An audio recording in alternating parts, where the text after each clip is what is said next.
Քանի որ ենթադրում եմ, որ հարցերը ներքաղաքական օրակարգից են լինելու, ամեն դեպքում ուզում եմ արտաքին քաղաքական օրակարգի վերաբերյալ մի մեջբերում անել, հետո անդրադառնանք ձեր հարցերին։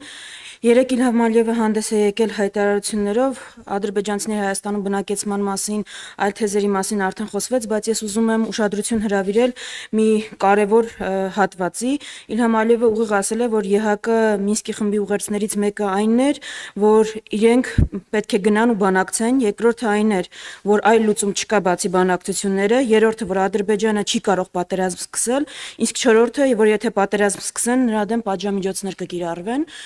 Ես ուզում եմ ասել, որ Իլհամ Ալիևը բացահայտում է իրականում ինչպես են վարվել բանակցությունները, սկսած որ փակ դռների ետևում մեզ ստիպում էին ճանաչել Արցախի անկախությունը, միջև այն, որ ստիպում էին բանակցային գործընթացով բացառապես լուծել, այլապես ճնշում կգործադրեին, ու թե ինչպես պատահեց այնպես, որ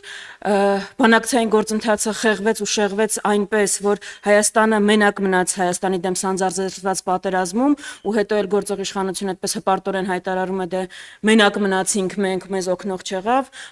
դատեք բանակցողների բանակցային հմտություններից։ Այսքանը արտաքին քաղաքական օրակարգի դեմ, ել չեմ խոսում մասին, ել չեմ խոսում այն բանի վերաբերյալ, որ ուղակի հայտարարում էին, որ օգոստոսի 8-ից հետո արևմտյան Ադրբեջանը կոնցեպտի թեման փակ է,